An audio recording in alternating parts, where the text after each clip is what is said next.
আসসালামু আলাইকুম, সবাইকে শুভেচ্ছা জানাচ্ছি। মাসুম মাহবুব। পৃথিবীর যেই প্রান্ত থেকে যারা দেখছেন সবার জন্য শুভকামনা, ভালোবাসা। প্রিয় দর্শক, বেশ কিছু গুরুত্বপূর্ণ খবর আছে। বিশ্বের রাজনীতি বা মিডল ইস্টের রাজনীতি ওঠানামা করছে। সাউন্ড বিটের মতো ওঠার নামা করছে। সকালে যে খবরটি দিচ্ছি বিকেলে উল্টো হয়ে যাচ্ছে। উল্টো খবরটি আবার পরের দিন সোজা হয়ে যাচ্ছে। সোজা আর উল্টো হচ্ছে। ডোনাল্ড ট্রাম্প যেই মাঠে আছেন সেই মাঠে আনপ্রেডিক্টেবল সবকিছু ঘটবে। চলেন আমরা একটু গুরুত্বপূর্ণ খবর আপনাদেরকে দেয়া শুরু করি। শুনতে এবং দেখতে পাচ্ছেন কিনা ক্লিয়ার আমাকে একটু কমেন্ট করবেন। সাউন্ড স্পষ্ট আছে কিনা? ওকে। জি, আপনারা যেখান থেকে কমেন্ট করছেন আমি দেখতে পাচ্ছি। ওকে। মাঝে, মাঝে ভালো, ভালো কমেন্ট করেন। আমি আপনাদের সেই কমেন্টগুলো পড়তে চাই। দর্শক, জেনেভায় একটি মধ্যস্থতা হবে ইরান এবং আমেরিকার। এরকম খবরই আমরা বিশ্ব গণমাধ্যমে দেখেছি এবং বলা হয়েছে যে ইরানের সব শর্ত মেনে নিয়েছে আমেরিকা। কে বলেছিল? ডোনাল্ড ট্রাম্পের পক্ষ থেকে বলা হয়েছে। ইরান গণমাধ্যম কি বলছে আমরা আগে এক নজর দেখি। ইরানের পররাষ্ট্রমন্ত্রী আব্বাস আরাকচি বলছেন, যেটা আল জাজিরা রিপোর্ট করেছে। সেখানে বলা হচ্ছে সমঝোতা স্মারকটি বেশ কাছাকাছি চলে এসছে এবং এটি সবচেয়ে পারফেক্ট বা এটি ইরানের পছন্দের মতো বা ইরানের দাবির বাস্তবায়নগুলো উল্লেখ আছে এবং সেটি বাস্তবসম্মতভাবে ডোনাল্ড ট্রাম্প মেনে নিয়েছেন। তিনি বলছেন সমঝোতা স্মারকটি এর চেয়ে বেশি কাছাকাছি আর কখনো আসেনি। মানে এতটা দুপক্ষের কি বলবো সম্মতির ব্যাপারটি আসছে। তো পররাষ্ট্রমন্ত্রী আব্বাস আরাকচি বলছেন এই সমঝোতা স্মারকটি উভয় পক্ষেরই মনোনীত হয়েছে এবং চুক্তির শর্তাবলী ইরান গণমাধ্যমে ফাঁস করার জন্য এই যে কথাগুলো হয়েছে, এই চুক্তিটা ইরানের গণমাধ্যমে আসায় ইরানের গণমাধ্যম ফাঁস করার জন্য ট্রাম্প তেহরানের তীব্র সমালোচনা করার পরপরই, অর্থাৎ ডোনাল্ড ট্রাম্প ইরানের উদ্দেশ্যে ব্যাপক সমালোচনা করে বলছে এগুলো সব মিথ্যা খবর। এর পরপরই আব্বাস আরাকচি এই বক্তব্যটি দিয়েছেন। তিনি লিখছেন, তার এক টুইট বার্তা লিখছেন, এটি চূড়ান্ত না হওয়া পর্যন্ত গণমাধ্যমের উচিত এর বিষয়বস্তু নিয়ে জল্পনা কল্পনা করা থেকে বিরত থাকা। আমাদের দায়িত্বশীল ও স্বচ্ছ কর্মপন্থা অনুযায়ী যথাসময়ে সমস্ত বিবরণ জনগণের কাছে প্রকাশ করা হবে। ইরানের পররাষ্ট্রমন্ত্রী বলছেন, যতক্ষণ এটিকে চূড়ান্ত অনুমোদিত না হয়, দুই পক্ষের অনুমোদন না হয়, ততক্ষণ এটি নিয়ে গণমাধ্যম যে জল্পনা কল্পনা করছে এটি বন্ধ রাখা উচিত, নতুবা এটি সমস্যার সৃষ্টি করে। ডোনাল্ড ট্রাম্প কি বলছেন? খুব গুরুত্বপূর্ণ খবর আছে, ওয়েট করেন আপনারা। ইরানের গণমাধ্যমে যে রিপোর্টটি প্রকাশ হয়েছে এর পরপরই ডোনাল্ড ট্রাম্প খেপে গেছেন।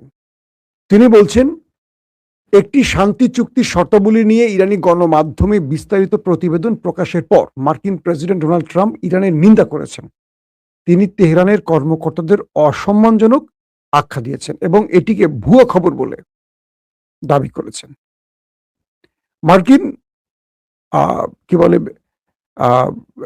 মার্কিন পররাষ্ট্র মন্ত্রণালয় থেকে ইরানের এই বক্তব্যটিরও মিথ্যা বলে দাবি করা হয়েছে এবং তিনি বলছেন এটি সম্পূর্ণ ভুয়া একটি খবর। কে বলছে? Donald Trump.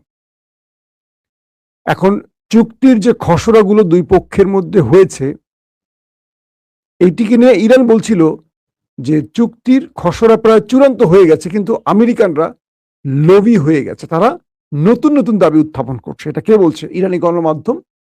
যে আমেরিকা দুই পক্ষের মধ্যে যে আলোচনাগুলো হয়েছে, আমার ছবি আবার আটকে গেছে কেন? কতক্ষণ ধরে আমি আটকে আছি ভাই?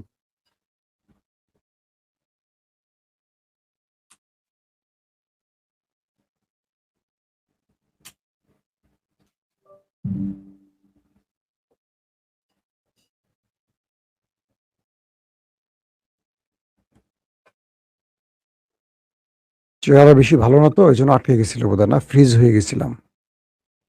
গরমে ফ্রিজ হয়ে গেছে, মানুষ শীতে ফ্রিজ হয়ে যায়।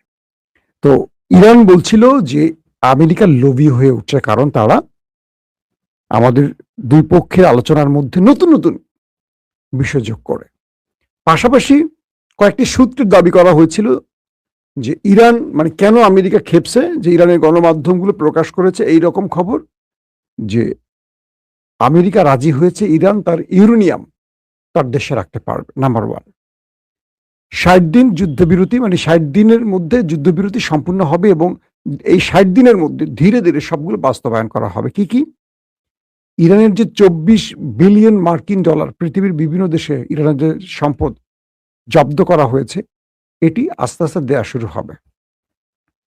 ইরানের নিষেধাজ্ঞাগুলো প্রত্যাহার হবে এবং ইরান তার পণ্য, তেল, গ্যাস সহ সবকিছু আস্তে আস্তে বিশ্ববাজারে রপ্তানি করতে পারবে। ট্রাম্পের পক্ষ থেকে এই অনুমোদনগুলো আসছে। পাশাপাশি ইরানের যে ক্ষয়ক্ষতি হয়েছে তারও একটা ক্ষতিপূরণের হিসেব অনুযায়ী তাদের ক্ষতিপূরণ দেয়া হবে। অন্যদিকে প্রত্যেকটি ফ্রন্টের যুদ্ধবিরতি কার্যকর থাকবে। এই বিষয়গুলো আসছে। ইরানের কিছু মাধ্যম বলছে এগুলো ট্রাম্পের প্রতারণা। আবার ট্রাম্প এগুলো ইরানকে অফার করছে কেন? আজকে সকালে যারা আমার লাইভটি দেখেছেন সকাল 9টায় বাংলাদেশ সময়, সেখানে আমি বলেছিলাম গেল রাতে ইরানে বড় আক্রমণের পরিকল্পনা ছিল আমেরিকার। আমেরিকা আর 1-1.5 ঘন্টার মধ্যে ইরানে বড় আক্রমণ করবে সেন্টকমকে, মানে সেন্ট্রাল কমান্ড মার্কিন যুক্তরাষ্ট্রের। ট্রাম্প নির্দেশনা দিয়ে দিয়েছিলেন, কিন্তু এরই মধ্যে গোয়েন্দা তথ্য এসছে ট্রাম্পের কাছে প্রেসিডেন্ট ভবনে, হোয়াইট হাউসে, যে ইরান খুব ম্যাসিভ অ্যাটাকের পরিকল্পনা করছে। সেটা কি? যদি ইরানের খার্গ আইল্যান্ডে বড় অ্যাটাক হয়, আমেরিকার যত বাণিজ্যিক স্থাপনা আছে, আমেরিকান স্বার্থ সংশ্লিষ্ট বা ইসরায়েলি স্বার্থ সংশ্লিষ্ট যত প্রতিষ্ঠান আছে গালফ কান্ট্রিতে, প্রচুর প্রচুর প্রতিষ্ঠান আছে, প্রত্যেকটা হিট হবে। ইলন মাস্কের প্রতিষ্ঠানে হিট হবে, অ্যাপেলের প্রতিষ্ঠানে হিট হবে, অ্যামাজনে হিট হবে। অর্থাৎ আমেরিকান যত ব্যবসা বাণিজ্যের কার্যালয়, ব্যাংক, আরো যত আছে সবগুলো, এবং তেল ডিপো, তেলের স্টোরেজ, প্রত্যেকটি কার্যালয় ইরান হিট করবে। এবং ইরান ভয়ঙ্কর মিসাইলগুলো একসাথে আপলোড করে রেখেছে। এই তথ্য আমেরিকার কাছে পৌঁছে গেছে। পাশাপাশি চীন এবং রাশিয়া তাদের দূতদের মাধ্যমে সতর্ক করেছে যে এই যুদ্ধে খার্গ আইল্যান্ডে ইরানের সাথে তেল, অর্থাৎ ইরানের তেল প্রায় 80% কিন্তু এই খার্গ আইল্যান্ড থেকে রপ্তানি হয়, ইরানের যে তেলটা। আবার দেখা যায় যে ইরান যে তেল বিক্রি করে তার 80% ইরানি চিনি নিয়ে থাকে ধরেন, বাকিরা তো নিষেধাজ্ঞার জন্য নিতে পারে না। তো চীন বলছে যে খার্গ আইল্যান্ডে তাদের স্বার্থ রয়েছে, যদি ট্রাম্প এখানে কোনো মিস অ্যাডভেঞ্চার করে তাহলে এই চীন আমেরিকার সামনে প্রকাশ্যে দাঁড়িয়ে যাবে। অর্থাৎ এই যুদ্ধে ইরান একা থাকবে না, চীন জড়িয়ে যেতে পারে, কারণ চীনের স্বার্থ এখানে রয়েছে। পাশাপাশি রাশিয়ার পক্ষ থেকে খুব হার্ড বক্তব্য আসছে। এরপরই ট্রাম্প দ্রুত সেন্টকমকে বলেছে যুদ্ধ বন্ধ করো। এবং এই যে আজকে যে কথাটা শুরুতে বললাম, শর্তাবলী নিয়ে দুই পক্ষের আলোচনা, এগুলো প্রকাশিত হয়েছে। আবার ইরানের গণমাধ্যমে প্রকাশের জন্য ট্রাম্প খেপে গেছেন। ট্রাম্প খেপছেন কারণ যে শর্তের কথাগুলো বললাম প্রত্যেকটা শর্তই দেখা যায় ইরান বিজয়ী, ট্রাম্প হেরে গেছেন। ট্রাম্প হেরে গেছেন মানে কি? ট্রাম্পের ফেস সেভিং আবার বন্ধ হয়ে যাচ্ছে। ট্রাম্প আগামী নির্বাচনে হেরে যাচ্ছেন, কারণ মার্কিন গণমাধ্যম যে জরিপগুলো চালিয়েছে, ট্রাম্প যে জরিপগুলো চালিয়েছে মার্কিন যুক্তরাষ্ট্রের আগামী মধ্যবর্তী নির্বাচনে, ট্রাম্প 80% জনপ্রিয়তা হারিয়ে ফেলেছেন। নেতানিয়াহু 85% জনপ্রিয়তা হারিয়ে ফেলেছেন। এই দুজনের রিপোর্টগুলো এভাবে আসছে। তো ট্রাম্প যে কোনো সময় যুদ্ধটা বন্ধ করবেন। আবার ইরানে অ্যাটাক করে তিনি যে পাল্টা অ্যাটাক হয়েছে সেগুলো ইরানে আক্রমণের চেয়ে তার দেশে বেশি হয়ে গেছে, যেমন বাহরাইনে, জর্দানে, কুয়েতে তাদের ঘাঁটিগুলোকে তছনছ করে ফেলেছে ইরান। এটি আমেরিকা আশা করেনি। তো ইরান যে তাদেরকে শক্ত জবাব দিচ্ছে, এজন্য নেপথ্যে বসে পাকিস্তান, তুরস্ক, মিশর, সৌদি আরব, কাতার, আরব আমিরাত, এরা সম্মিলিতভাবে ট্রাম্পকে বলছে যে একটি সিজফায়ার করেন, এবং সেই আলোকে ইরানের সাথে মধ্যস্থতা হয়েছে। সেই সিজফায়ারের আলোকে এই শর্তাবলীগুলো এসছে। এখন ইরান বলছে একটা আর ট্রাম্প বলছে একটা, ট্রাম্প বলছে একটা, ইরান বলছে একটা। দুই পক্ষের কে যে সত্য এটা বলা এখন মুশকিল। বলা হচ্ছে জেনেভায় মার্কিন ভাইস প্রেসিডেন্ট জেডি ভেন্স তিনি যাবেন এবং সেখানে এটার চূড়ান্ত করা হবে। দর্শক, তো এখন এই অবস্থার মধ্যে মোটামুটি হরমুজ প্রণালীতে মার্কিন একটি জাহাজ ঢোকার চেষ্টা করেছিল, ওইটাকে আমেরিকা মানে ইরান তাড়িয়ে বিদায় করছে, বলছে যে না, হরমুজ এখন ঢোকার অনুমতি পাচ্ছ না, সব কনফার্ম হোক, আমাদের শর্তাবলী চূড়ান্ত হোক, সিগনেচার হোক, তারপর। প্রশ্ন হলো ট্রাম্প যে ইরানকে ভুয়া, মিথ্যা আখ্যা দিয়েছে। আবার ইরানের পররাষ্ট্রমন্ত্রী আব্বাস আরাকচি বলছেন যে তারা শর্তাবলী নিয়ে আলোচনার খুব কাছাকাছি আসছেন। এতদিন এত কাছাকাছি আসতে পারেন নাই। তার মানে ট্রাম্প কিছু গ্রিন সিগন্যাল দিয়েছে। এটা কি ঠিক থাকবে? নাকি ট্রাম্প কালকে আবার এটা অ্যাটাক করে বলবে কোনো আলোচনা হয় নাই।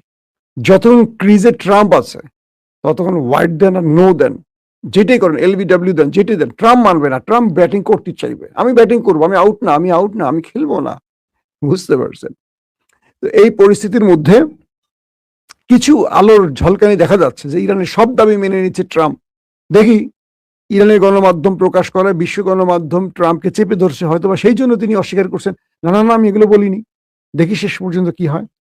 অন্যদিকে তুরস্ক এবং মিশরের মধ্যে 18 বছর পর সামরিক মহড়া হয়েছে। চোখে সর্ষের তেল দিয়ে কাচ্ছে ইসরায়েল। যে ইসরায়েল আমেরিকা এতদিন মিশরকে বুক পকেটে নিয়ে চলতো, অর্থাৎ ব্রাদারহুডের মোহাম্মদ মুরসি পতনের পর এই রজব তৈয়ব এরদোয়ান, মনে আছে একটা বিজয়ের সাইন দেখিয়েছিলেন, এইটা বিজয়ের সাইন। তিনি ব্রাদারহুডের জন্য কাজটি করেছেন, পুরো পৃথিবী দেখেছিল তখন। তুরস্ক প্রকাশ্যে মিশরের পক্ষে নামিয়েছিল, কিন্তু আমেরিকা, সৌদি আরব, ইসরায়েলের প্রিসক্রিপশনে সেনাপ্রধান আব্দুল ফাত্তাহ আল সিসি হাজার হাজার মানুষকে হত্যা করে ক্ষমতা দখল করে। এরপর থেকে মিশরের সাথে তুরস্কের সম্পর্ক খুবই খারাপ যায়। দুই দেশ পারে না পারবার যুদ্ধের মতো জায়গায় জড়িয়ে পড়ে। একই দেশে দুই দেশ মুখোমুখি অবস্থান নিয়ে ফেলে বিভিন্ন ইস্যুতে। এরদোয়ান যখন দেখলেন যে ফিলিস্তিনে ব্যাপক হত্যাযজ্ঞ চালিয়েছে ওই দেশটি, আমাদের ওই দেশটি, তখন তিনি বুঝলেন ফিলিস্তিন রক্ষায় কাছাকাছি আসতে হবে। কাছাকাছি আসার জন্য পথ একটাই, জর্ডান, লেবানন, মিশর। মিশরের সাথে হাকান ফিদান দীর্ঘ চেষ্টার পর দু দেশের মধ্যে একটা সম্পর্ক সৃষ্টি হয়েছে। বলা হচ্ছে, তুর্কি গণমাধ্যমগুলো বলছে 18 বছর পর এই দুটো দেশ, মিশর এবং তুরস্ক, সামরিক মহড়া করেছে। সেখানে আকাশে তারা যুদ্ধ বিমান উড়িয়েছে, তারা যুদ্ধ জাহাজ নিয়ে মহড়া দিয়েছে এবং দুজনে ঐক্যবদ্ধ কিছু পরিকল্পনা নিয়ে কাজ করছে, এমনটিও আভাস দেয়া হচ্ছে, যেটা ইসরায়েলের জন্য অনেক বড় ধাক্কা। কারণ বারবারই নেতানিয়াহু বলছেন যে এরদোয়ান ইসরায়েলকে চারদিক থেকে ঘিরে ফেলার পরিকল্পনা করছে। ইতিমধ্যে মিশর এবং তুরস্কের এই মহড়াটি ইসরায়েলের জন্য বিশাল টেনশনের কারণ। আবার এরদোয়ান বলছেন নেতানিয়াহুকে, তোমাকে আমি গ্রেটার ইসরায়েলের খায়েশ পূরণ হতে দেব না। এটা নিয়েও নেতানিয়াহু টেনশনে আছেন, তার যে গ্রেটার ইসরায়েল গঠন করতে হবে সেটি প্রধান বাধা এখন তুরস্ক। এবং তিনি বলছেন ইরানের পর তাদের নেক্সট টার্গেট তুরস্ক। আর তুরস্ক বলছে ওয়েলকাম, তোমার জন্য আমি প্রস্তুত আছি, আসো। আমি ইরান না, আমি ইরান না। আমার গত 20 বছরের প্রত্যেকটা ফ্রন্টে বিজয়ের ইতিহাস আছে। আমরা জেরুজালেম বিজয় করব, মসজিদুল আকসা আমরা আবার পুনরায় ফিরিয়ে নেব। এই এক বক্তব্যে খবর হয়ে গেছে আমার নেতা কাকুর। তো এই মুহূর্তে তুরস্ক এবং মিশরের এই মহড়াটি বিশ্বে খুব গুরুত্বের সাথে প্রকাশ করা হচ্ছে, কারণ এই দুটো রাষ্ট্রের শত্রুতা থেকে নতুন করে বন্ধুত্ব মানুষকে আলোর মুখ দেখাচ্ছে। পাশাপাশি তুরস্কে যাচ্ছেন সৌদি আরবের সবচেয়ে পাওয়ারফুল ম্যান, আয়রন ম্যান নাকি, মোহাম্মদ বিন সালমান। একটা লম্বা সফর, মানে দীর্ঘদিন পর একটা সফর। এর আগে এরদোয়ান এসেছিলেন আরব আমিরাত এবং সৌদি আরব, একটা বড় বিনিয়োগ পেয়েছিলেন। এবার পাকিস্তান, তুরস্ক এবং সৌদি আরবের মধ্যে 3 দেশীয় বা ত্রিদেশীয় একটি সামরিক জোট বা এই আদলের কিছু একটা হতে যাচ্ছে। বলা হচ্ছে এই সফরটি খুবই গুরুত্বপূর্ণ এবং ইরানে আমেরিকা ইসরায়েলের আক্রমণ আশপাশের দেশগুলো, মুসলিম দেশগুলোকে অনেক কিছু শিখিয়েছে। বিশেষ করে সৌদি আরব একটা বিষয় স্পষ্ট হয়েছে। ইভেন আরব আমিরাতের সাথে ইরানের মধ্যে আলোচনা চলছে, তাদের প্রতিনিধিদের মধ্যে। বিষয়গুলো খেয়াল করছেন? আস্তে আস্তে শীতল থেকে উষ্ণ হচ্ছে সবকিছু। দুটো বিষয় মুসলিম বিশ্ব বুঝছে। নেপথ্যে কিন্তু কিছু দেশ কাজ করেছে, তুরস্ক কাজ করেছে, পাকিস্তান কাজ করেছে ইরানের সাথে তাদের দূরত্ব কমানোর জন্য। আবার ইরানের পররাষ্ট্রমন্ত্রী আব্বাস আরাকচি খুব ব্রিলিয়ান্ট ম্যান। ওর বাবা, তার প্রোফাইল পড়ছিলাম আমি একদিন। আলী লারিজানি এবং আব্বাস আরাকচির পুরো প্রোফাইল, তারা যে ডক্টরেট করছে তার পুরো প্রোফাইল ফাইলগুলো পড়তে গিয়ে আমার মাথা খারাপ হয়ে গেছে। এত ব্রিলিয়ান্ট হয় কি করে? আর আমাদের দেশের ব্যাংক, বাংলাদেশ ব্যাংকের যিনি গভর্নর, তিনি শুধু একজন অ্যাকাউন্টেন্ট। তার কোনো বড় বড় ব্যাংকে বা তার কোনো পিএইচডি বা বড় কোনো গ্রাজুয়েশন নেই। পৃথিবীর একটা নেপালের মতো দেশে বলেন, একটা ছোট দেশের গভর্নর হন বিভিন্ন দেশের পিএইচডি হোল্ডাররা। বাংলাদেশের ইসলামী ব্যাংকের চেয়ারম্যান একজন চোর। আফসোস বিএনপির জন্য, আফসোস। এই বিএনপির জন্য আমরা 15.5 বছর ওয়েট করেছি, 18 বছর ওয়েট করেছি। আসবে বিএনপি কবে? কবে আসবে বিএনপি? অপেক্ষায় ছিলাম। কত নামাজে দোয়া করেছি আল্লাহর কাছে হাত তুলে। বেগম জিয়াকে বা তারেক রহমানকে প্রধানমন্ত্রী দেখার জন্য। বিএনপি থেকে যোগ্য লোক নাই। এই আদামরা অশিক্ষিত, করাপ্টেড দুর্নীতিবাজদের বসাতে হবে? এভাবে বিএনপিকে বা বিএনপির জনপ্রিয়তাকে ধ্বংস করে ফেললে হবে? যারা বিএনপির পক্ষে কথা বলছেন, যেসব নেতারা, সাংবাদিকরা, আমলারা, বিভিন্ন পর্যায়ে এরা সব সুবিধাবাদী। এরা এই কথাগুলো বলছে কেন? বিএনপির থেকে সুবিধা নিতে। কালকে সুবিধা বন্ধ হলে বা কালকে আওয়ামী লীগ বা কেউ ক্ষমতা আসলে এরা সঙ্গে সঙ্গে বলবে, আমরা বিএনপিকে বলেছিলাম এই কাজ করো না, এই কাজ করো না। আমরা বিএনপিকে প্রকৃত অর্থে ভালোবাসি। আর এই জন্য এই সমালোচনাগুলো করি, যাতে আগামী দিন বিএনপি আওয়ামী লীগ হয়ে না যায়। আসেন, তো এই পরিস্থিতির মধ্যে এখন তুরস্ক, সৌদি আরব আর পাকিস্তান, এই ৩ দেশের যে চুক্তিটি নিয়ে এখন কাজ চলছে, এবং সৌদি আরব তুরস্কে গেলে এই বিষয়টি আরো এগিয়ে যাবে। বলা হচ্ছে আধুনিক প্রযুক্তির মুসলিম বিশ্বে আধুনিক অস্ত্রের দিকে নাম্বার 1 তুরস্ক। আর সবচেয়ে পাওয়ারফুল নিউক্লিয়ার বা পারমাণবিক বা অ্যাটম বোমা রয়েছে পাকিস্তানের। তবে এখানে পাকিস্তানের একটা চেষ্টা থাকতে পারে বা তুরস্কের চেষ্টা থাকতে পারে ইরানকে জড়িত করা। ইরান এখানে দুটো কাজ করে ফেলেছে। এক, আমেরিকা, ইসরায়েল কি একটি দেশ, এই দুটো দেশকে ধোলাই দেওয়ার সঙ্গে গালফের 8টি দেশকে বা আরো 10টি দেশকে ধোলাই দিয়ে এটা প্রমাণ করেছে ইরান নেক্সট মিডল ইস্টের মোড়ল হচ্ছে।